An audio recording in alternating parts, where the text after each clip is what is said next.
Уулзалтын үеэр Бэг компаниудын шинжилгээний асуудал, боловсрол болон усны менежментийн салбарт хамтран ажиллах талаар санал солилцлоо.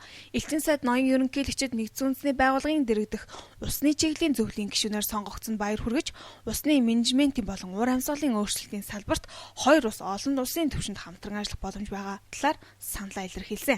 Монгол улсаас жил бүр 200 оюутан Унгар улсад суралцахаар болж байгаад элчин сайд талархал илэрхийлсэн.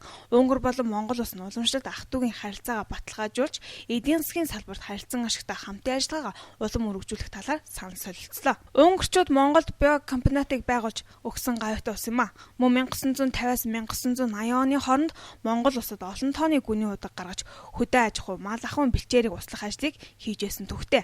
Харин өнгөрсөн онд тус улсын ерөнхийлөгч Адар Ёнаш Монгол улсад ажиллахдаа уулуурхай болон бэлчээрийн усалгаа, хотын усны хэрэглээг хангах, сайжруулах чиглэлээр хамтран ажиллахад бэлэн гэдгээ мэдгдсэн.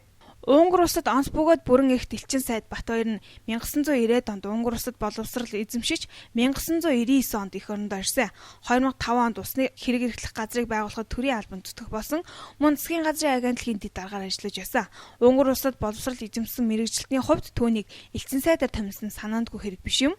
Үүнтэй холбоотойгоор энэ оны 1-р сард улсын хурлын чуулганаар нэр бүхий хүмүүсийг элчин сайдаар томилохдоо засгийн газраас усны хэмээгдэг Батбаярыг Унгар улсад суух элчин сайдаар уламжилжээ.